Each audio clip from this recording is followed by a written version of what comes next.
What's happening? Of course, you know it's your boy B-Hop Radio, shout in. As always, I got my podcast partner off in this thing, OG Gangsta Wicked, a.k.a. Big Galaxy, Ghetto Mafia. I mean, what the hell's going on for 2024? Man, I had a great Christmas, great New Year. As a matter of fact, one of my Christmas gifts was watching Carlos Miller's stand-up show. Okay. Yeah, you know what I'm saying? My old lady, we sat down, you know what I'm saying? We made Christmas dinner. We got to watch it. Carlos is very, very funny. You damn right. And it led, because I had heard how funny he was on the stand-up, you know what I'm saying? But that was my first time getting to see it since I was off. And it led me, I said, you know what? I got to come in here and I got to ask B-High, because when I saw how funny he was, I know how I am, but I said, let me put the question to B-High and the people. You seen, Carlos's stand-up. That's right. You seen Tip stand-up. We don't have Tip in here the last few weeks. That's right. Here every day. We seen Tip stand-up. That's right. And everybody see me when I'm on you. You know what I'm saying? How funny that be. So if you really had to rank us as the, Mount Rushmore of the up-and-coming rapper/comedians, go ahead and tell the people why I would rank between us three. Okay, Carlos number 1, Tip number 2, and you number 10.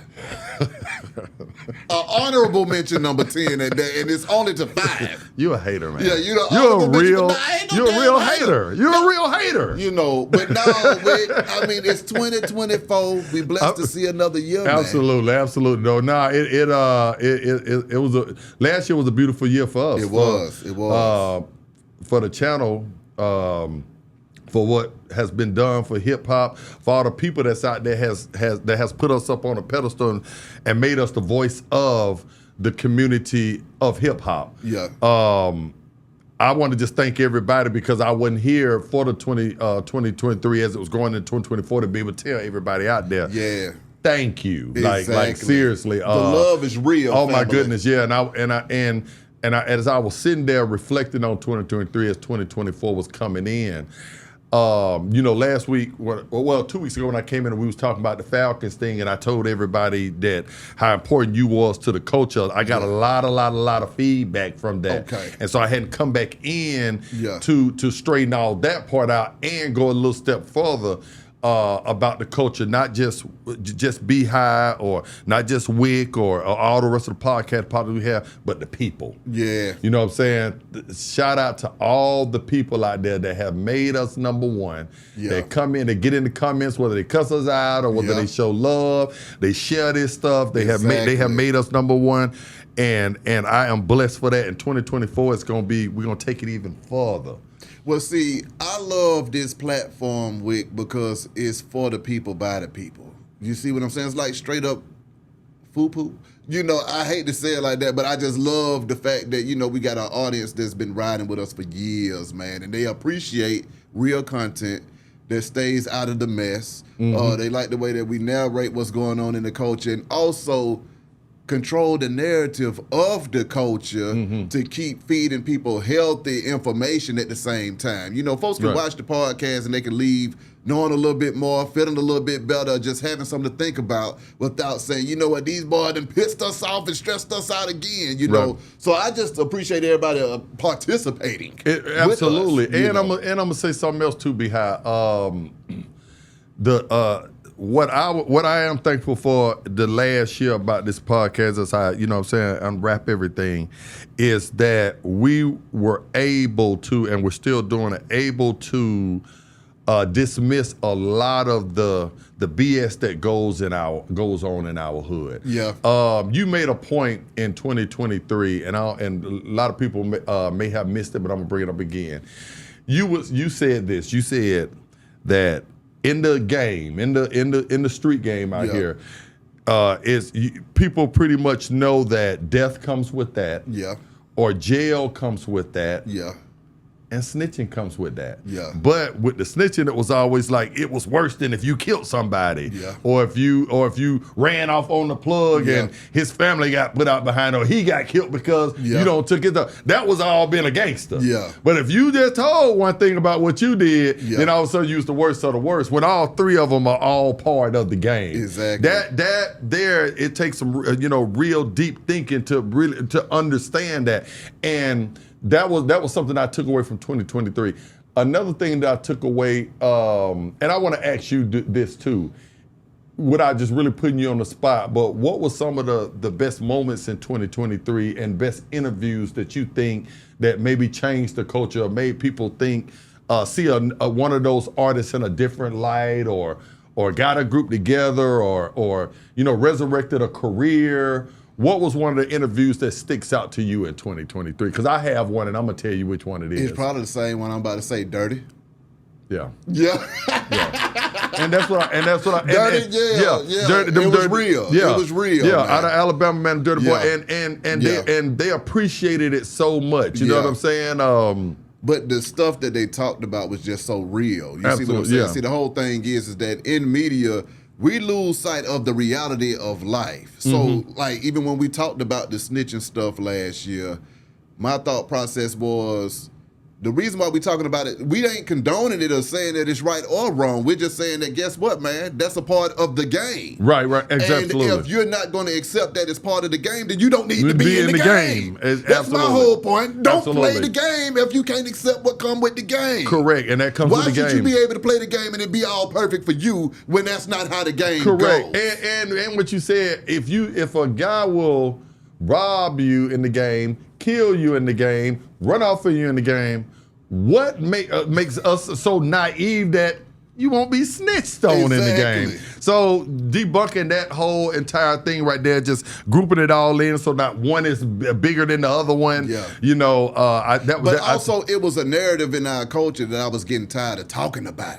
Right. You see what I'm saying? I felt like we were spending too much time worrying about who's telling instead of worrying about who's moving the culture forward and who's making it better for folks. Correct. Or just different ways that we can just come together, unify, and make some money and really have a positive impact on what's going on out here in the streets. Because at the end of the day, yes, in the media landscape, talking about that is a money maker. Right. Okay? Right. But it ain't something that's worth being talked about. Right. And that's just where I'm at with that. It ain't worth being talked about. Right. Now, also, when I think about what I'm grateful for out of 2023, man, it's life. You know, it's a year anniversary of the death of Gangsta Boo, the legend herself, man. And they just put a mirror up of her in Memphis. Shout out to Lil Chat. I saw it on her page. I follow her on Instagram. If you got follow Lil Chat, go follow her. Follow me at The Real Ghetto Mafia. But yeah, I saw that mirror. It's beautiful too.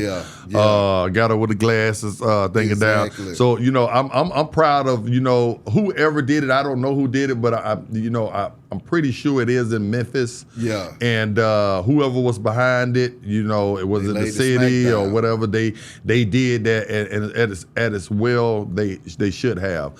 Remember, we called for each city to start recognizing these legends. Exactly. And you know what I'm saying, and helping out with the culture by putting them up on the pedestal, so that they can reach back and give to our community. And I think that Memphis is doing that right now, just like the Atlanta Falcons did for us. Exactly. You know what I'm saying? So what about, and see, with that being said, doing the same, bro, my thoughts and prayers with Boo and her family during this time, because I know it's got to be tense for her and the friends, 3-6 Mafia, all the remaining members and people in Memphis as well. It was a big void this year without Boo, because I would normally hear from Boo at least a few times a year threatening to come in and never pulling up. It's like I missed that call this year from Boo. Right. And it was just always good to catch up every time I heard from her. But then I got to ask you though, Wick, what was your standout moments of 2023? It was a few of them. I could name a few of them. I'm gonna say one, seeing Tip come in. Okay.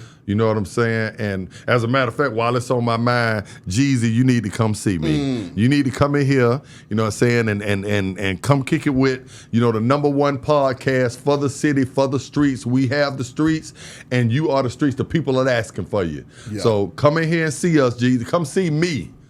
You know what I'm saying? Come sit right here. Jeezy ain't gonna come here and see come you acting like that, right here, you gonna be on that bull. Because the people want to see you, and the people have demanded that you come in and see. But I'm gonna say too, I gotta go with, there's a few interviews that stand out, but Bun B. Oh, I got to get love to Bun. Exactly. Bun has always had a spirit of kind of what we already do here anyway. Yeah. He's always kind of stayed out of stuff. he had a partner like with Pimp C that was as high profile he was, and with no filter. That took a lot of restraint from Bun over those years to be able to have to stand with him, but at the same time stand alone. Come on, if now. You understand what I'm saying. With you. So I have to shout out Bun B for for being a man, but at the same time being a team player. Exactly. That's hard to do. Come on now. Tip, Bun, the Boosie interview. Yeah. You know what I'm saying? Yeah. Boosie coming in, and he had done wrote the book. And another one that we slip on that I really never talk about is two, and then I'm gonna turn it over to you. One was Ice-T. Oh Ice-T, when we hollered at Ice, it was a lot of stuff about Ice-T that I didn't know. I didn't know Ice-T used to be in the military. Yeah. You understand what I'm saying? His whole outlook on the game itself, you know what I'm saying, taught me a lot of stuff. He talked about why there's so much violence in rap. If y'all haven't seen that interview, y'all need to go back and pull that Ice-T interview up. Another great interview that we did over Zoom was Andre Rison. That's right. He wound up dropping the movie, not just because me and you in the movie. If y'all haven't seen the Andre Rison, the Wide Open story, go check that out. But always talking to Dre.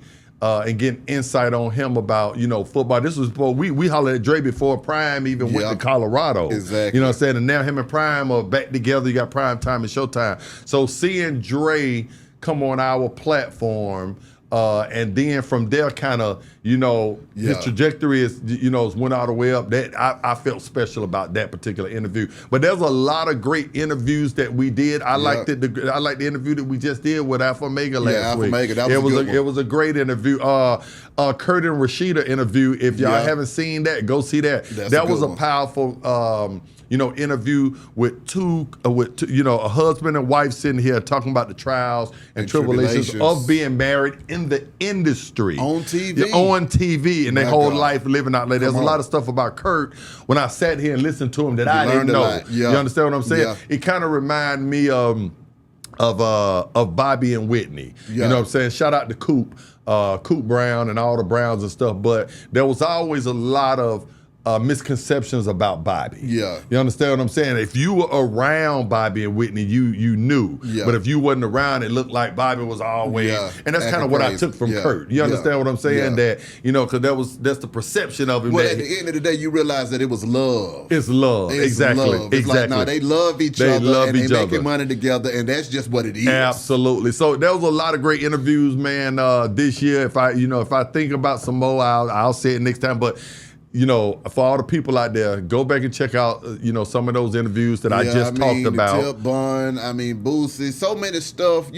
For me, Wick, it's all running together in my mind. Because we talk so much every day. I don't know if it was this year, last year, 2 years ago. It all seemed like it was yesterday. Those were the most recent ones from this year that to me stood out. And I'm probably missing some. I'll go back and check them out. Because those are fresh in my memory and just for this year. Also, too, what I'm saying, having we say we kind of have certain groups have gotten back together. Yeah. So this year was the first time I saw, saying Jody and Duke and Big E and everybody together at the game. The whole boys the Young Bloods was together too. The whole Young Bloods was together. The whole Goody Mob. Exactly. You understand what I'm saying? So this platform has brought groups back together. Has made independent, not independent, but solo artists that kind of had fallen back all the way, brought them back out. We had PSC in here last week. I'm sorry I missed that interview, fellas, you know what I'm saying? But it was during the holidays, and so I was tied down. But just talking to Tip and Dro and Big Country and everybody, Mac Boney, everybody together again. It was a beautiful sight. That's a beautiful thing. You understand what I'm saying? So I just want to shout out the platform, man. Shout out the people out there for making all this happen. All the people that has given me encouragement, has taught that they'll come over to the Real Ghetto Mafia page and they'll get in my DM Galaxy. I like this what you said, this, or I don't agree with what you said, but they engaging me to give me something to live for. A lot of people are living through me and you be high, so it's an honor for me to come down here and say whatever little knowledge I have or I don't have. make an opinion on something. Well, what's your opinion on this? Lil Wayne said that he felt like he's the LeBron James of hip hop, man. I can agree with that. I don't see who is the LeBron. If he's not LeBron, who is LeBron? I mean, I don't see. You know, let me tell you something. You know, we were in here last week and we got to talking about the Mount Rushmore of rappers, and I had always told you that there's no way you can put 4 rappers or 4 anything on something. Yeah. Now I want to change the narrative about this Mount Rushmore, because Mount Rushmore was a certain type of guys up there for them. Yeah. Right? Yeah. Why we have to have 4 of the same? Yeah. Why got to be a Mount Rushmore? Why can't be a Mount Behind? A pantheon. Why can't be a Mount Behind Wicked? Yeah. You know what I'm saying? You know, and we got 40 of y'all up there. Exactly. You feel what I'm saying? I feel that. And so I'm gonna say that the first thing, but you know, just to play along with the whole thing. If you substituted any rapper, last week I said I might have said at that particular time, Tupac, Snoop, Scarface, and LL. Yeah. I could switch Wayne out with any one of them. That's true. You know, that's how I feel about it. Yeah. There's a lot of other rappers that I could switch out that I would have no problem. I could put Scarface in there. You understand what I'm saying? I could easily put him in there. I could put M in some of that stuff. But Wayne could be the Michael Jordan. Him and Drake, man. Wayne and Drake are not. We're not gonna understand, especially with Drake, his greatness until it's all said and done. I think with Wayne, I wouldn't give him LeBron. I would give him more so Kobe. I can say that. Because he played with Jordan and LeBron. Yeah. You see what I'm saying? And So he what- stood up in both of them situations. But with a LeBron right now, I understand why he would go that way. But I'm thinking, where you going to put Future and Drake, man? Because Future, the domination that he had and still has to this day, I mean, it's incomparable, man. I And agree. Drake, you know, Drake is Drake. Drake is Drake. Drake is still Drake still raps like he's hungry. Yeah. Like the first day he came out. Exactly. He is. If you want to say LeBron James of it, I would say Drake. Because of the longevity. You know, that's going on right now. Drake been Okay, running now. it now for. Well, I ain't saying. Well, we already know Wayne. Well, I said Wayne. I'm with saying you. Wayne could be Wayne to me could be Jordan. But But no, when you talk about the longevity, then you might have to give Wayne Braun because the nigga was 10 years old when he started. No, that's true. But he ain't going as strong as Drake is going. Drake don't slip on nothing. I'm thinking at the end of the day when it's all said and done, because I'm just looking at some of the metaphors Drake be saying, man. Yeah. Drake said on one of them, I ain't worried, you ain't got to pay me back. I ain't worried about the favor. I got so much money, nigga, you ain't got to pay me back. You know, Drake be saying some stuff that, man, you know, 2 days later, you be like, did he say that? But answer me this, though, Wick, because this is another part of the conversation that needs to be ushered into hip-hop culture right now. Do we not show enough respect to the newer generations, man? Because if we're going to have those conversations, you got to bring Future out into a lot of these conversations, not just based off of his accomplishments. man. I will. I'm a huge Future fan. Here's the thing with the new artists that I have a problem with putting them on that Mount Rushmore, and it's some of them. Yeah. It's some of them out there that's.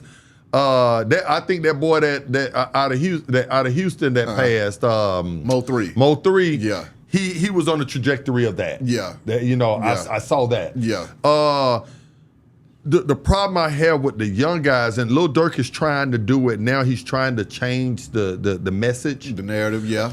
When we were all coming up, you know, you just couldn't have a whole album of, and some people did, of just one particular sound. That's the problem. I don't see the versatility in a lot of the young artists. You know, y'all don't tune through the same, I remember this, and your whole flow, a lot of them. Not Future. Than everybody. No, not Future. Okay. No, I said Future, we can put him. Yeah. I'm saying a lot. I look at Future is almost old school now. He's, you know, I'm thinking when you saying new and school, I'll be real. I'm talking Even when about I go new school, when I think about the complaining that we do about the music, the last of the jammers was Thug, and Gunna.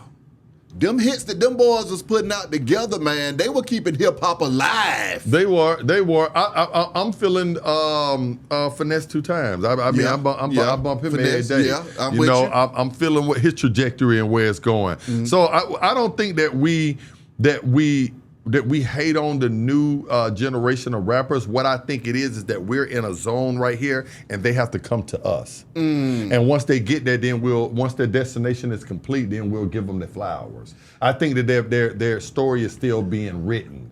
So therefore, that's why we're not talking about it as much. We got to sit back and see how it plays out with Lil Durk. We got to see how it plays out with the newer artists, the Finesse and this person and that person. We have to see how it plays out. Their story is still being written. It's like if you only 3 years in the league, we don't know if John Morant is going to be Allen Iverson yet. You understand what I'm saying? So.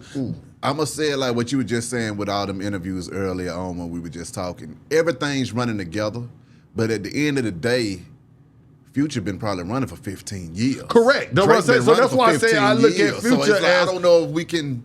The people that we are watching in the game, your Kendricks and all of these folks, they've been in the game. J. Cole's, they've been in the game for over a decade now. And I'm feeling. So it's like, do we start to say, okay, based off of your body of work over this damn decade, this is where we have to categorize you? Because at the end of the day, if Biggie only gave us 5 years. Correct. You see what I'm saying? Correct. These boys that gave us decades in the game, man. What do we say about them? Well, you know what? Maybe we need to check ourselves. It ain't nothing wrong with looking yourself in the mirror sometime and say, you know what, I can do more. Yeah. You know what I'm saying? And I can do more. So I will go and go through the crates. We used to call it the crates back then. Ain't the crates no more, but I will go through and see if there's anybody right now that we can, that we can start putting in this, in this conversation as one of the greatest all time from the new generation. Come on. And if you say Future, if somebody, out there says Future, Kendrick, I have no argument with that right now. I still will have to go and do my due diligence and listen to some of everything, because a lot of those artists I listen to kind of like what's popular, what's on the radio. So I know all those particular records. Yeah. When I was out back in the day, there was not a lot of radio play for this stuff. Yeah. So therefore you had to go to these record stores and buy these CDs and listen to an artist his whole album. Because he'd be lucky if he had one album that was on the radio. Yeah. You understand what I'm saying? So it made you go and say, let me see what so-and-so about. Now it's overkill. Yeah. You have, Thug of them got 5 songs on the radio. So I'm thuggered out by the time to go listen to 50 mixtape with 50 songs on it, because I just heard him on the radio back to back for an hour. Yeah. See, that's the difference. You see what I'm saying? But wasn't nobody feeling like that with Future when it turned into Future Radio for 10 damn years straight across the country. You have no argument with me out of Future, but go back to what we was talking about when you said about Lil Wayne. I have no problem with Lil Wayne calling himself LeBron James. Okay. I have no problem with that. He has earned that. Yeah. And if anybody say that he hasn't, they just a hater. If he's LeBron James, who is the GOAT? I mean, behind this always... But then is LeBron the GOAT? So, when he says that he's LeBron James, I'm like, what are you really saying here? Are you saying that you better than Jordan? Because some people can argue that LeBron James is better than Jordan. He is better than Jordan at certain things. He's not a better scorer. Yeah. All that. Well, the records say he has been doing the scoring because he hold that record. Yeah. But we know he's not as clutch as far as scoring go. But Jordan wasn't the passer that LeBron is. That's true. Jordan won 6'9" with handles and could get to the hole through anybody. LeBron was a Shaq and a Jordan kind of mix. So by Wayne saying that he's LeBron, is he saying that, you know what, I'm the greatest of all time then? I mean, but there's a lot of rappers out there feel like they can make that argument for the greatest of all time. We just talked about this, and Wayne is definitely one. Okay. I can make an argument for him being the greatest of all time. I can make an argument for Drake being the greatest of all time. I can make an argument for neither one of them being the greatest of all time. All depending on what side. Who is the greatest of all damn time? I mean, me personally, I think it's a body of rappers. But if you put a gun in my head and make me choose one person, I'm gonna always say Tupac, because I have so many memories of that. But my son son wouldn't say Tupac. He don't have the same memories. He's gonna say somebody from he should say Wayne. No, he would say Future, just like what you said. If I told my son, if you put Tupac and you said Future, he has memories of Future. Yeah. They was in the club when it was on. They had a shootout when it was on. You know what I'm saying? Yeah. So, and these were the things that when Pac was going out, we back to back in the club coming up. So when our Pac comes on, when that song comes on, I remember what I was doing at the time. So it's gonna make me biased towards that. Yeah. But there's a lot there's millions of fans that have those same memories with Busta Rhymes or UGK or 8 Ball and MJG or Outkast like you. You know what I'm saying? Yeah. When you say Andre 3000 is the greatest, I feel what you're saying. I don't have the same sentiment, but there's millions of people that feel that because they were in that same zone. That's not the truth. I mean, CeeLo, everybody knows CeeLo is the greatest. CeeLo is the greatest Dungeon Family artist. I've already won that argument. You know I love CeeLo Green. If you have to say the most multi-dimensional talent, I mean nobody could sing like CeeLo Green. Okay. Absolutely, and rap. I already told you, Fabo is my number one performer since Hammer. Yeah, it's Fabo. If you ain't seen Fabo in concert, you better go see Fabo. Now, absolutely. I'm gonna give CeeLo just an all around talent of Atlanta. But there's a lot of pure rapping here out of our city. We never said nothing about Luda. If we talking straight just rap, just bars and never slip on a verse. We ever heard Luda do a right verse? Okay, Wick, now this is a whole nother conversation then now. Why is Ludacris being disrespected in Atlanta and in hip hop for his bars when we all know what he brought to the game, sir? I think it's because what happens is once we get so big, we kind of oversaturate ourselves. You in movies, you on radios, you're doing this. Every time I look up, I'm seeing your face. So what happens is we take it for granted. Well, see, what you said, I thought you was going in a different way. I thought you were saying Atlanta got so big and it became oversaturated with artists, and folks just happened to overlook Luda because it was too many damn artists. I think that Luda has a star on the Hollywood Walk of Fame. He ain't been overlooked. You know what I'm saying? I think that we have taken him for granted. We always look for the new shiny things. Yeah. That's the black thing right there. We want what's new, what's shiny, what's in style. We the only black people that we put each other out of style. 1 minute light skin is in, 1 minute dark skin. Remember we had a School Days movie back then about that. That's true. 1 minute if you're bald head, you're lame. Then you gotta you know what it is though with Luda? Luda had a Barry Sanders career. He came in and did his thing and then got the hell out of there. He did. He got the hell out of there in his prime. But he still drops amazing features. Any feature that he does is fine. But see, if you talk about features, 2 Chainz is the greatest feature killer out of Atlanta. That's another person too that we don't talk about enough on this show. So that's why I say it's so many great artists out here. One thing about this platform is we'll be able to talk until we 90, we in wheelchair and we great. That's because there's so many great artists. But I just want to salute everybody that's out here helping the channel by commenting and sharing. Hey, man, appreciate y'all as always. We looking forward to an excellent and wonderful and turned up 2024, man. Yes, sir. Let's go. Be High Radio, shout it. Galaxy Wick. Holla at y'all in a minute, man. Yeah. We gone. They got that.